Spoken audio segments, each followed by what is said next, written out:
Hello chicas, chicos, espero que se encuentren bien. En esta clase video de hoy o de esta semana vamos a realizar un resumen del contenido que hemos visto. Por lo tanto, deben anotar en sus cuadernos el siguiente objetivo, que es recordar los contenidos vistos. Ya, bastante simple. Así que ahora nos vamos a ir de lleno a revisar unos resúmenes bastante ligeros, bastante sencillos para ir retroalimentando y recordando todo lo que hemos visto, ya, para obviamente finalizar con una actividad. Ya, ¿qué es lo que hemos visto hasta el momento?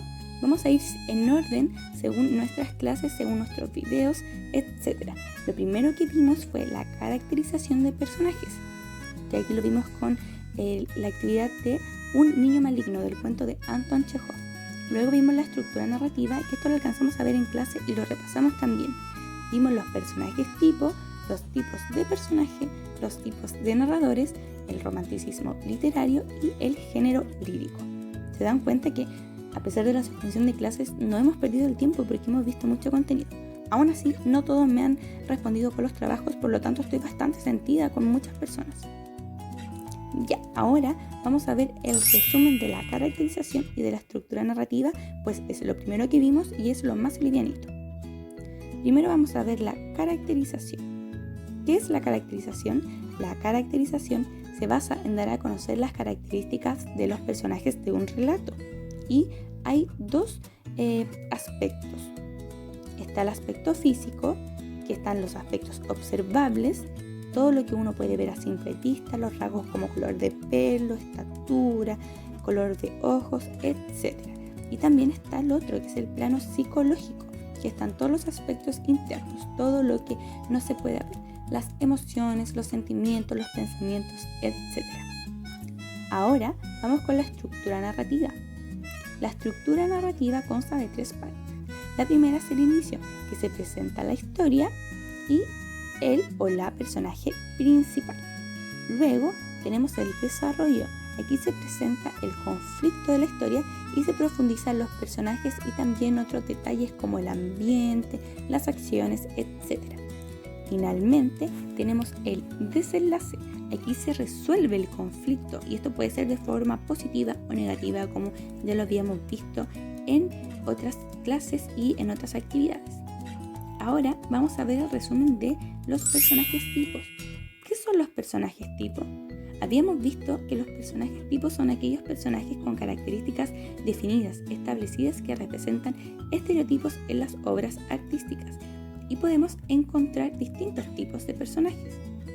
Por ejemplo, está el héroe o la heroína, que se relaciona con características físicas, con características positivas, con características relacionadas con la bondad y por ser un personaje desinteresado que siempre busca el bien común. Luego nos encontramos con el villano. Aquí el villano o la villana se opone a los deseos del héroe o la heroína y busca las ganancias individuales, satisfacer sus propios caprichos. Aquí es una persona súper individualista y ahí tiene características negativas. Luego tenemos al bromista o la bromista, que es un personaje que se caracteriza por mantener un buen humor siempre, independiente de las distintas circunstancias en las que se encuentre. Luego tenemos a la madrastra.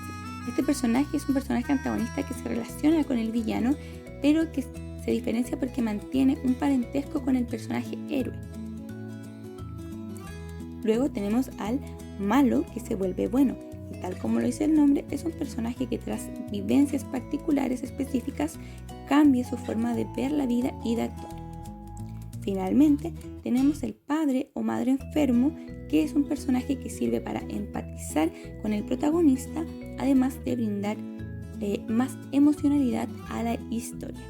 ¿Se dan cuenta? Es un resumen súper sencillito, súper cortito, pero que condensa todo este contenido. Aquí se me había olvidado mencionar que cambian con el tiempo.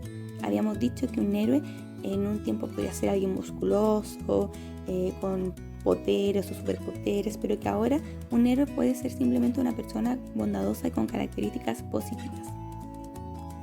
Ahora vamos a ver los tipos de personajes, que aquí recibí guías con algunas confusiones, así que esto sirve mucho también para aclarar y despejar dudas.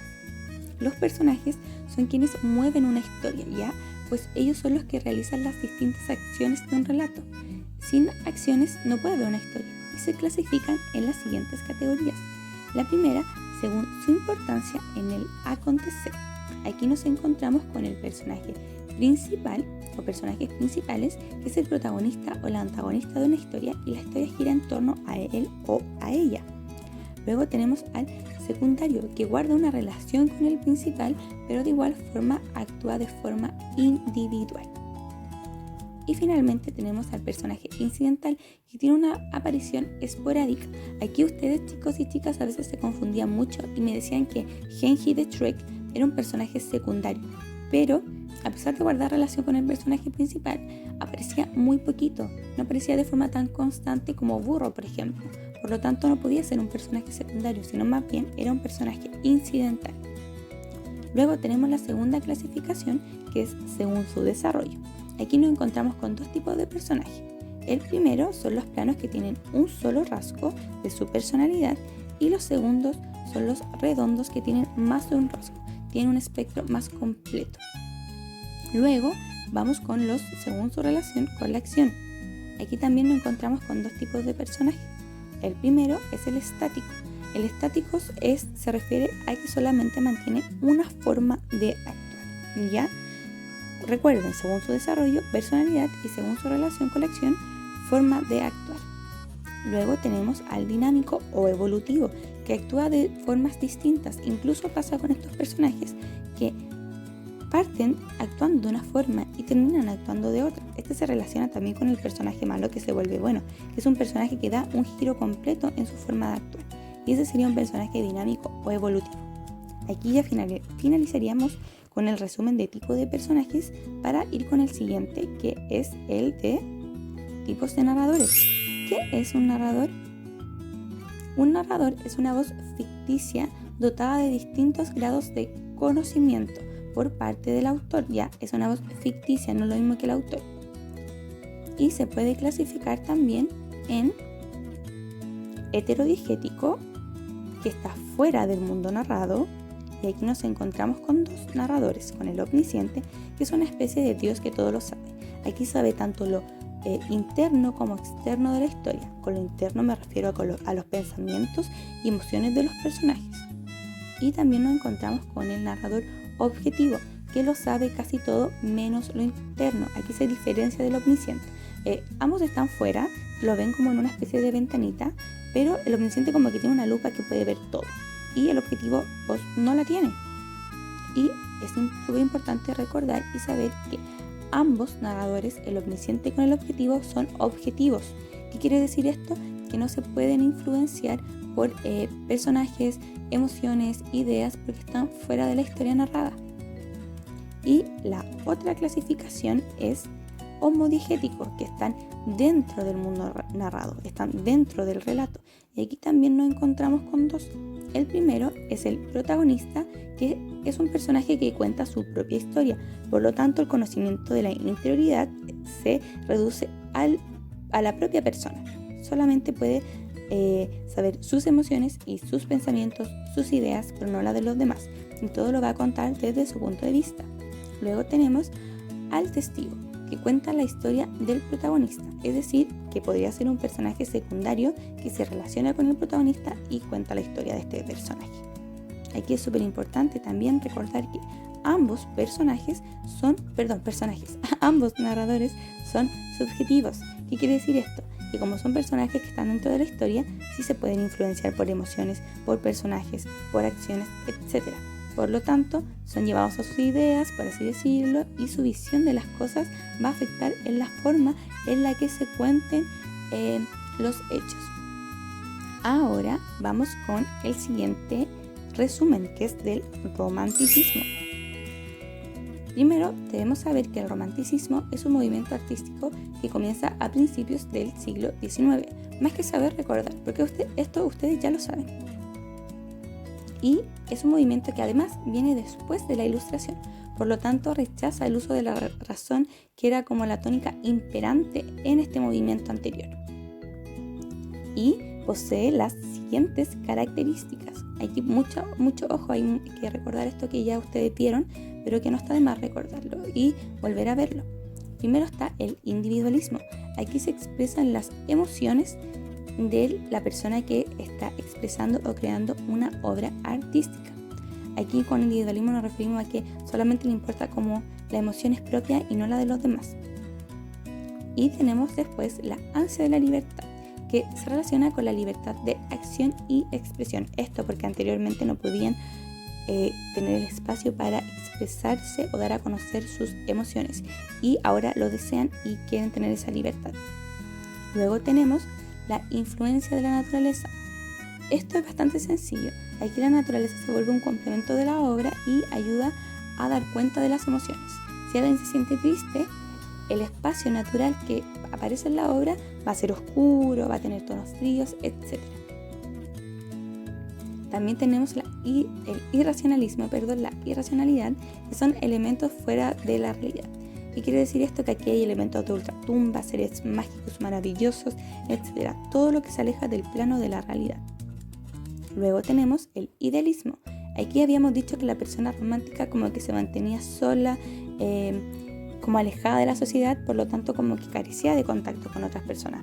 Por lo tanto mantiene unas altas expectativas respecto a experiencias de la vida que no ha vivido, como las relaciones amorosas, por ejemplo. Y tenemos el nacionalismo, que es el tratar de rescatar las tradiciones anteriores, ¿ya? Aquí hay un vuelco al folclore, a lo antiguo, a las tradiciones, a los bailes, a la música, etc.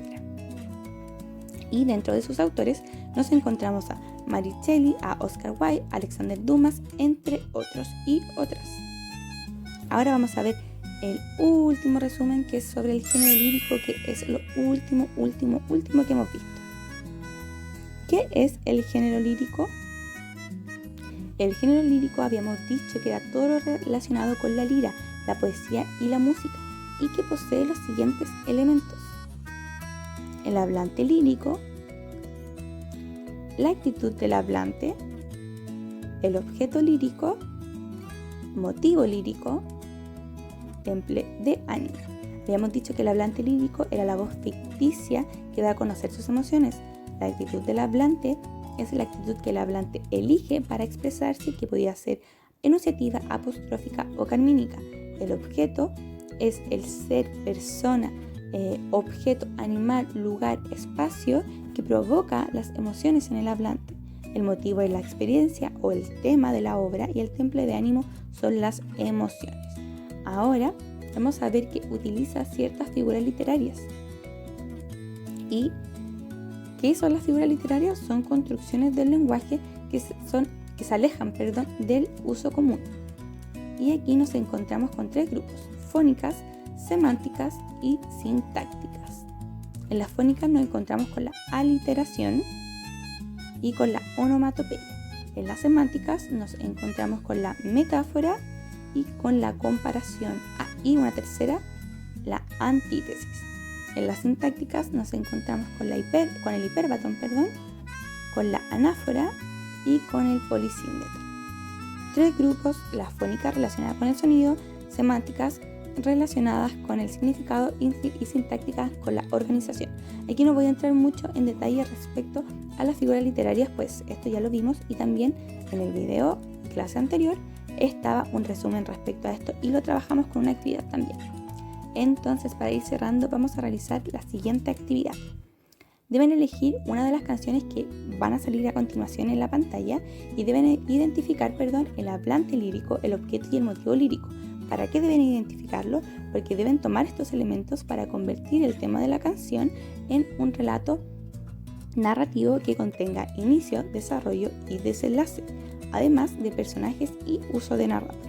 Las canciones que pueden elegir son las siguientes: Bacán tu casa, de Jepe; Convéncete, de Princesa Alba; o Tu falta de querer, de Mon Laferte. Debe ser una de estas tres canciones, chicos. No me pregunten si pueden elegir otras, porque como yo ya conozco estas canciones, puedo verificar si efectivamente el hablante, el objeto y el motivo lírico están bien identificados y por ende la historia está bien construida en relación al tema de la canción, ¿ya? Aquí les voy a mostrar esta pauta que se la voy a empezar a mostrar en todas las actividades y trabajos que hagamos, porque aquí yo les voy a poner el puntaje y su porcentaje de logro de cada actividad. Así que revisémosla al tiro, ¿ya? Para que vayamos viendo paso a paso, criterio a criterio, qué debemos hacer y qué tenemos que tener para cumplir con un 100%. El criterio número 1 dice que deben seleccionar una canción e identificar los elementos mencionados. Y acá hay un punto por cada elemento, o sea, 3 en total. ¿Cuáles deben identificar? Lo habíamos visto recién, así que deben recordarlo. Luego, deben crear una historia basándose en la canción y inventarle un título. Ya, aquí importante, si no está bien realizado el punto 1, no va a estar bien realizado el punto 2, porque se relacionan. Luego, en el tercer criterio, dice, la historia tiene inicio, desarrollo y desenlace. Un punto cada uno, 3 en total. La historia creada tiene como mínimo el personaje principal, un punto. Ya, ahí pueden agregar otros personajes, pero siempre tiene que estar el personaje principal, pues se relaciona con el hablante lírico. 5. La historia utiliza un tipo de narrador concreto. ¿Qué quiere decir eso? Que no pueden hacer mezclas de narradores. No pueden mezclar omnisciente con protagonista, por ejemplo. El protagonista no puede saber qué piensan los demás personajes, ¿ya? Entonces tiene que estar bien definido el narrador. Y 6. Entrega la historia en el plazo estipulado. Aquí se me olvidó mencionar la extensión mínima, ¿ya? Así que lo voy a dejar anotado en la guía que va a estar en el blog, que va a contener lo mismo que vimos ahora, ¿ya? Así que no entren en pánico, no se preocupen. Para que tengan todo su puntaje, deben cumplir con estos 6 criterios que aparecen acá, ¿ya? Así que antes de preguntarme, profe, quizás aquí vos revise la actividad, lea las instrucciones, vea los criterios, y si no queda claro, ahí me hablan. Así que eso sería por hoy, chicos y chicas. Espero que les haya gustado, que les haya sido útil tener este resumen y que trabajen en su actividad. Aquellos y aquellas que me deben trabajo deben comunicarse conmigo a la brevedad para solucionarlo y para establecer plazos nuevos o para darle las indicaciones correspondientes. Así que eso, chicos y chicas, cuídense mucho, nos vemos en una próxima clase. Bye.